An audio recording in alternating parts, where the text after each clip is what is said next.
European rock drawings and cave paintings reveal that moose have been hunted since the Stone Age. Excavations in Alby, Sweden, adjacent to the Stora Alvaret have yielded moose antlers in wooden hut remains from 6000 BCE, indicating some of the earliest moose hunting in northern Europe. In northern Scandinavia, one can still find remains of trapping pits used for hunting moose. These pits, which can be up to 4 meters times 7 meters in area and 2 meters deep, would have been camouflaged with branches and leaves. They would have had steep sides lined with planks, making it impossible for the moose to escape once it fell in. The pits are normally found in large groups, crossing the moose's regular paths and stretching over several km. Remains of wooden fences designed to guide the animals toward the pits have been found in bogs and peat. In Norway, an early example of these trapping devices has been dated to around 3700 BC.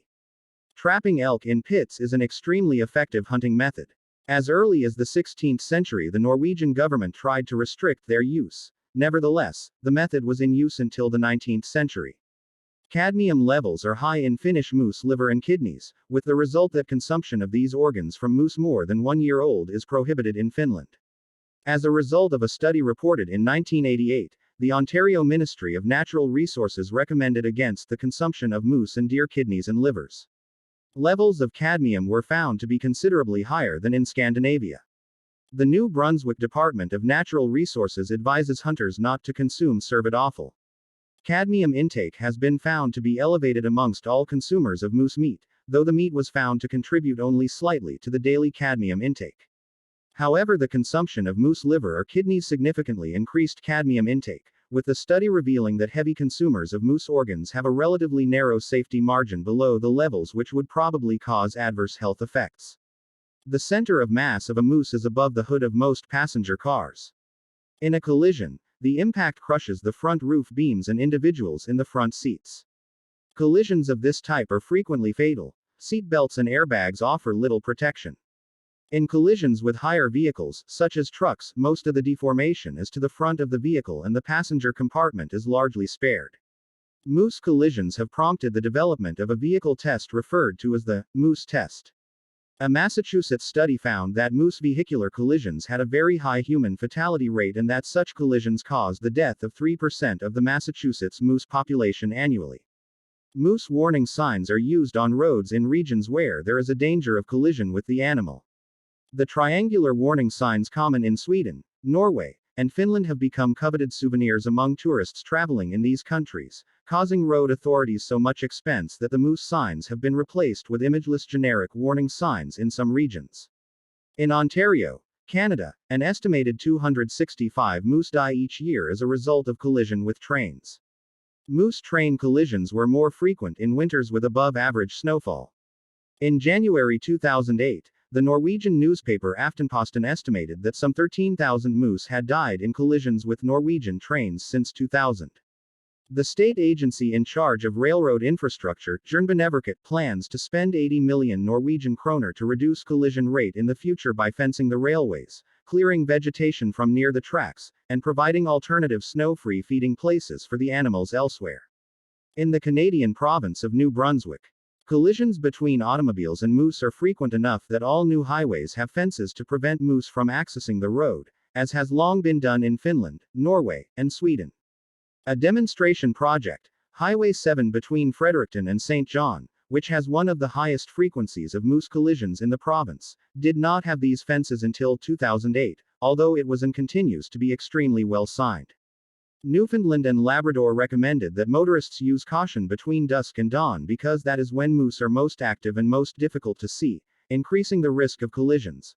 Local moose sightings are often reported on radio stations so that motorists can take care while driving in particular areas. An electronic moose detection system was installed on 2 sections of the Trans-Canada Highway in Newfoundland in 2011, but the system proved unreliable and was removed in 2015. In Sweden, a road will not be fenced unless it experiences at least 1 moose accident per kilometer per year. In eastern Germany, where the scarce population is slowly increasing, there were 2 road accidents involving moose since 2000. Domestication of moose was investigated in the Soviet Union before World War II. Early experiments were inconclusive, but with the creation of a moose farm at Pechora Alik Nature Reserve in 1949, a small-scale moose domestication program was started, involving attempts at selective breeding of animals on the basis of their behavioral characteristics. Since 1963, the program has continued at Kostroma Moose Farm, which had a herd of 33 tame moose as of 2003. Although at this stage the farm is not expected to be a profit-making enterprise, it obtains some income from the sale of moose milk and from visiting tourist groups. Its main value, however, is seen in the opportunities it offers for the research in the physiology and behavior of the moose, as well as in the insights it provides into the general principles of animal domestication. In Sweden, there was a debate in the late 18th century about the national value of using the moose as a domestic animal. Among other things, the moose was proposed to be used in postal distribution, and there was a suggestion to develop a moose-mounted cavalry.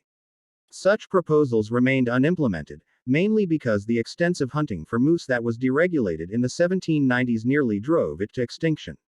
While there have been documented cases of individual moose being used for riding and/or pulling carts and sleds, Bjorkloff concludes no wide-scale usage has occurred outside fairy tales.